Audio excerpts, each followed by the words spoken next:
she spoke up, was told to pack up, and now she is luring up. My next guest says that she was fired for speaking at Tea Party rallies. Former Florida Assistant State Attorney Chris Ann Hall joins you right now. We called her former boss, Skip Jarvis. He declined to comment, or to come on. He did comment, actually. I'm going to get that shortly, but he wouldn't come on. Anyway, Chris, what happened here?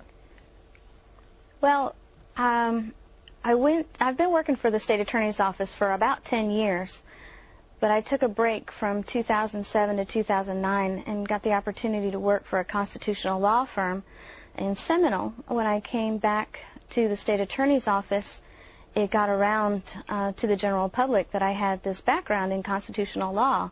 It's not a very common background where I live, so groups started asking me to come and speak to them on the Constitution. I am a constitutional originalist. I am also a fan of American revolutionary history, and I like to teach people what I know about what our founding fathers went through and why we have the Constitution that we have. I started, my first speech was to the Suwannee County Republican Executive Committee, and then after that it just sort of spread out. By the way, were you paid for these speeches? Oh, no, Okay, no, so there was no issue of remuneration. I think it's my duty to teach people. Your boss was upset that you did it. As a government worker or a state worker or what? Well, I spoke at a tax rally on April 15th and then spoke on the local news talk radio station, 96.5, advocating Bill McCullum's lawsuit against the Health Care Act from a constitutional perspective. And then shortly after that, I received an email from Mr. Jarvis telling me that he had received a complaint from someone that I was using his office to legitimize right-wing fringe groups, and told me that I could not have the state of Florida as my client and advocate for smaller government and less spending at the same time. Well, so we're talking about Skip Jarvis, your boss. Did you ever email him, Chris Ann, that you were going to speak to any of these groups, or give him a heads up?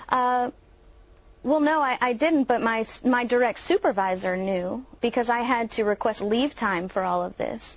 So I took my own personal leave time. So did you quit, or were you fired? What happened? He gave me an ultimatum. In the original emails he sent me, he said it didn't matter what I thought my position was. The order was to cease and desist associating myself with these groups or these rallies, and that I had to choose between speaking and working for him. I went and talked to a constitutional law attorney in Gainesville, Florida, by the name of Gary Edinger, just to make sure I wasn't missing something.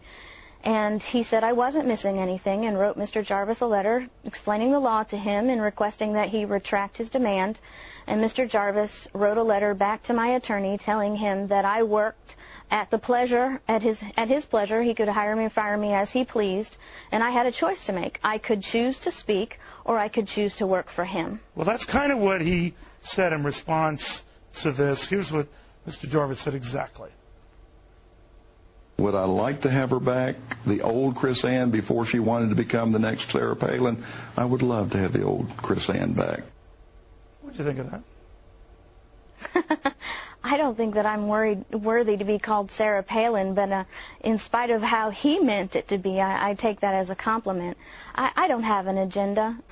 My goal is to make sure that people know what I know, because I really, really believe that if people knew what I knew about our history and about our Constitution, they'd become just as passionate as I am about this, and we could spark a fire across this country. Well, Chris Ann, is there anything, I'm trying to give the benefit of the doubt here, is there anything in your office or that it does, or in your job, or that you do, or did, that would be at all compromised by an association with the Tea Party or anything like that?